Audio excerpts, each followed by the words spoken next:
சங்கீதம் 10ஆம் அதிகாரம்.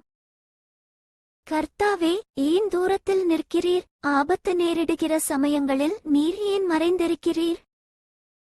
துன்மார்க்கன் தன் பெருமையினால் சிறுமைப்பட்டவனை கடூரமாய் துன்பப்படுத்துகிறான். அவர்கள் நினைத்த சதிமோசங்களில் அவர்களே அகப்படுவார்கள்.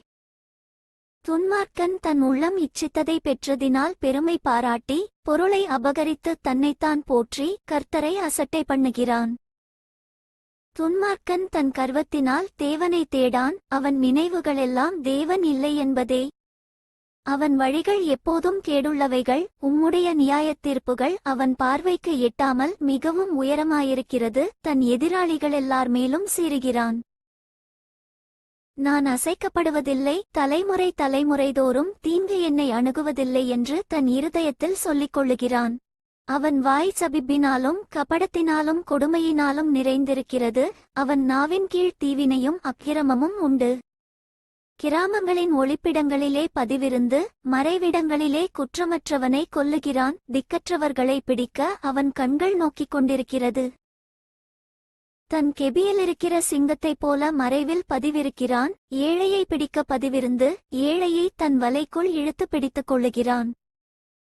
திக்கற்றவர்கள் தன் பலவான்கள் கையில் விழும்படி அவன் பதுங்கிக் கிடக்கிறான். தேவன் அதை மறந்தார் என்றும் அவர் தம்முடைய முகத்தை மறைத்து ஒரு காலம் அதை காணமாட்டார் என்றும் தன் இருதயத்திலே சொல்லிக் கொள்ளுகிறான். கர்த்தாவே, எழுந்தருளும். தேவனே, உம்முடைய கையை உயர்த்தும். ஏழைகளை மறவாதேயும். துன்மார்க்கன் தேவனை அசட்டை பண்ணி நீர் கேட்டு விசாரிப்பதில்லை என்று தன் இருதயத்தில் சொல்லிக் கொள்வானேன்?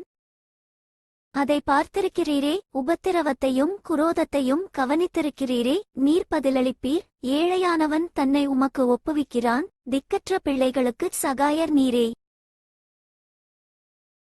துன்மார்க்கனும் பொல்லாதவனுமாயிருக்கிறவனுடைய புயத்தை முறித்துவிடும். அவனுடைய ஆகாமியம் காணாமற் போகுமட்டும் அதை தேடி விசாரியும். கர்த்தர் சதாகாலங்களுக்கும் ராஜாவாயிருக்கிறார். புறஜாதியார் அவருடைய தேசத்திலிருந்து அழிந்து போவார்கள். கர்த்தாவே, சிறுமைப்பட்டவர்களுடைய வேண்டுதலை கேட்டிருக்கிறீர். அவர்கள் இருதயத்தை ஸ்திரப்படுத்துவீர்.